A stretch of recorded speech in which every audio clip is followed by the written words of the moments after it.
This is Jonathan Aguilar, fifth pro boxing fans, joined by one of the most talked about people in boxing over the last 2 weeks, Lawrence Okolie. Lawrence, Wow. you First, disagree? I we think like you are. that. We like that. It's the first we like that. Hopefully, Sundays for good reasons. Yeah, you're fighting in Nigeria this Sunday night. How are you feeling? It's almost here. Yeah, I feel good. I've just landed today. I still feel quite fresh, so that's always a positive. Probably do a little move around today, and we'll push towards the weekend. You fought at Wembley, you fought at Tottenham, you fought all these different places, but does this one kind of mean as much to you as any of those ones? Yeah, I think so. I think we're gonna see. I need to see the venue and see all that. But as an occasion, definitely, it's gonna be my first. It's gonna be the first time a lot of my family get to see me fight. The first time that like probably a world champion's boxed here, maybe ever. I don't know. I don't know the stats, but I don't know if there's ever been a world champion that's actually fought in Nigeria. So if I'm the first, that would be great. If not, it is what it is. You've got Ebenezer Tete on Sunday. Well, what would you expect him to bring to the table? What test do you think he'll bring you? I think he's going to be a big guy throwing punches. I think that's the test. I think it's going to be a grown man, heavyweight, 200 and whatever pounds, letting his hands go. So I have to respect that and find my punches. But yeah, I can't just rush in like or expect it to be over in one round. I have to actually just take my time and land the punches that are going to end the fight.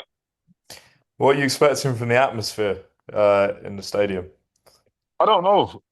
The last one was amazing. It was insane. This one, I don't know what venue it is. There's been a lot of chopping and changing, so I'm not 100% sure. I think it's like a great arena or great stage. I don't know. I don't know. But ultimately, I think everyone loves a KO. So whenever I land a shot, I think we'll get some excitement. Now you are the number one contender with the WBC. You're waiting for that shot. There's been talk about you fighting Caballero. Are you planning on being at that fight in January? Yeah, I'm planning on being in that fight in January. Just because Cabell's interim world champion, but I've been ordered to box Moses Itauma, so I think that's the one that's it's going to be. I've been hearing a lot of like everyone else saying that they don't think, but I haven't heard nothing from him or his team yet. Obviously, they have their own fight to pay attention to, like I do. But after this one, I'm gonna start. I'm gonna start really seeing what's going on. Are you open to that fight next against Moses? I'm more hoping for it than open to it. I'm hoping that it's Moses next. And why is that? Because why I say that is he's the young guy coming through. It seems more risk than reward at this stage.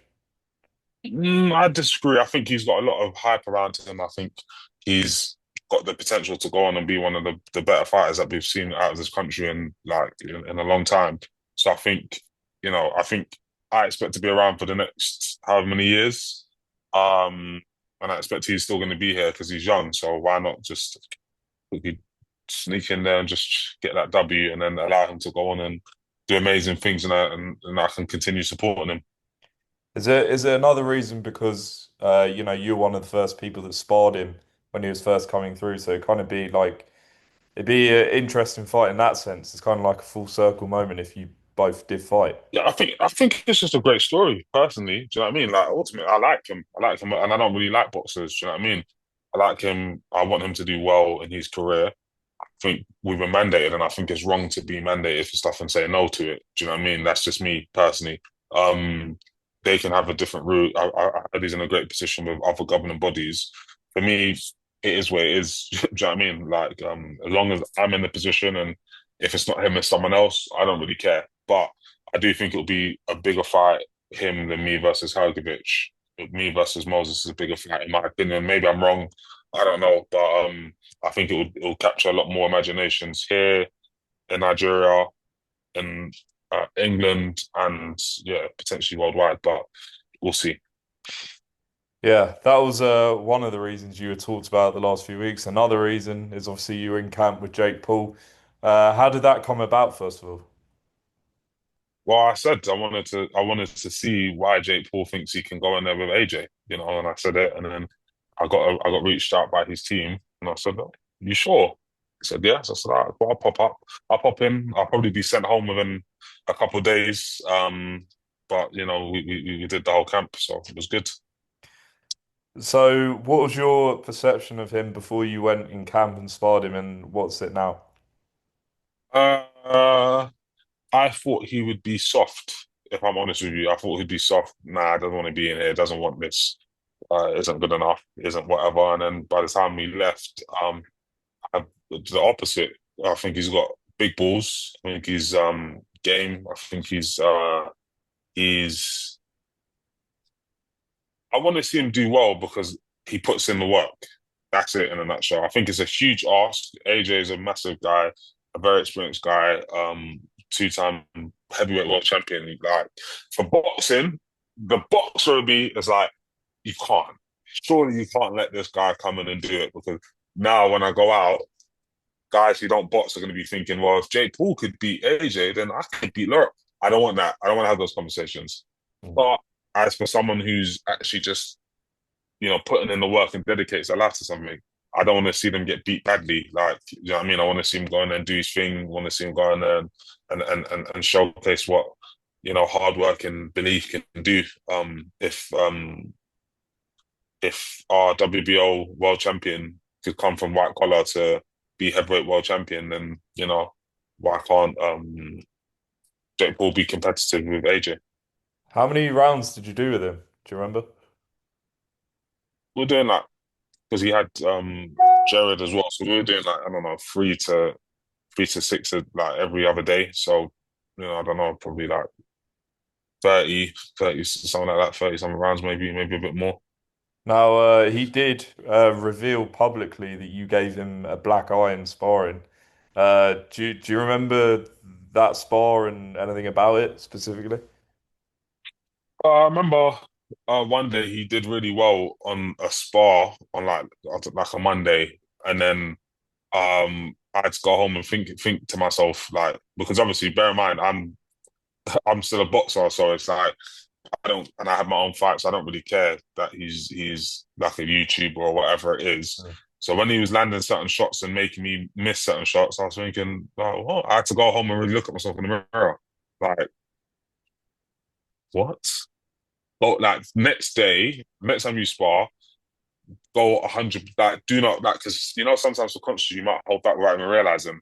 I was geeing myself up. I said, get there 30 minutes early. You stretch, you walk, treat it like you're about to spar any of these other top boys. I said, I don't want to stretch. Don't want to play my music on my ears. He came in, I didn't say hello. Do you know what I mean? And then we had the then we sparred. Do you know what I mean? And I went all out, and then we just kept that same energy throughout camp. So that day I might have caught him off guard, with just the intensity that I was coming with, but it wasn't any particular punch that I remember like, ooh, that one did it. It was just I was just really on him that day, and then like I said, he came back, and then he leveled up from that one, and then from there the coaches started coming up to me like saying, "We need that. We need you to. I need that." And I was thinking, like, fair enough. Like, if you need that, I'm gonna keep trying to give that. Because there were suggestions from Froch made the point, and other people were saying, "Oh, Lawrence and Jared and Frank Sanchez are they're not going all out. They're just tip tapping around." But from what it sounds like, what you're saying is you did. I did, yeah, and I don't do that. Like, Yeah. I don't like. Oh, I wouldn't do it consistently because it's a waste of my time. Like, I'll do it like, oh yeah, you should like, hey Jake, should we just go easy, whatever. But then it's like for example, Okolie came. Like he's also here representing, and I'm representing um, Yeah. Joe Gallagher's gym. So it's like I can't just go there and mess around and like let him catch me with anything silly or whatever else. Just go in there and do your fucking job. Sorry to swear, but do your job. Go in there and go on him every single time. So that's what we're trying to do. And like I said, he was.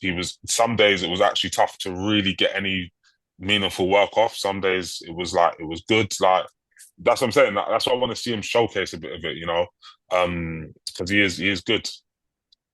And just a lot of people online always say when people obviously you were with AJ's team, the start of your career. You known AJ for years, and people online when they see you guys sparring sort of rivals or opponents, they're like, well, is he being a bit unloyal or whatever? Just give us Mm. an insight from a fighter when you're asked to spar someone who's, say, fighting someone you know. Like, Mm. does that, come into your minds that like, oh, should I ask a like what, because people No, I mean are when I open was to stuff. younger, I would ask that. When I was Yeah. younger, I would, but then obviously I'm a grown man, so you don't need to ask. Like same way he's supported fighters that I've been rivals with because you're a grown man and you're allowed to support whoever you want to support and do whatever you want to do. And there's stuff that I wouldn't say publicly, whatever, but it's like it's just what it is. It's boxing. You live and you learn and you crack on. And I think to be fair, the fight was so one-sided in my mind that it's like I didn't even want the fight to happen. I wanted to go in there and hurt him and then stop the fight from even happening. But he showed me something different. Have you got a prediction, or would you say to people who think this is going to be an easy night for AJ? I hope it's not.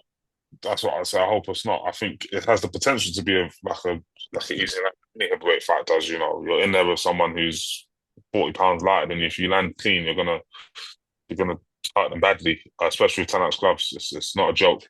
However, I would like him being Jake Paul to showcase some of the stuff he's been working on. Do you know what I mean? I wanted to showcase a bit of the heart, a bit of the speed, a bit of the adaptability to show like, hey, listen, even if AJ catches up with him and hurts him or whatever else, he's good. Do you know what I mean? Yeah. Or shock the world, hurt him. Who not like? I just want to see something. I just don't want it to be what we all think is going to happen, which is he walks in there, AJ, and then hurts Jake Paul in one round, and that's the end of that. And it's like, oh well, boxing. But I want it to be give me a little story. You know what I mean? To give us something to talk about on Saturday. Fascinating insight, Lawrence. Appreciate that. Best of luck Sunday night in Nigeria, live on DAZN. Don't miss it. And yeah, appreciate your time. Yes, I appreciate it. Thank you.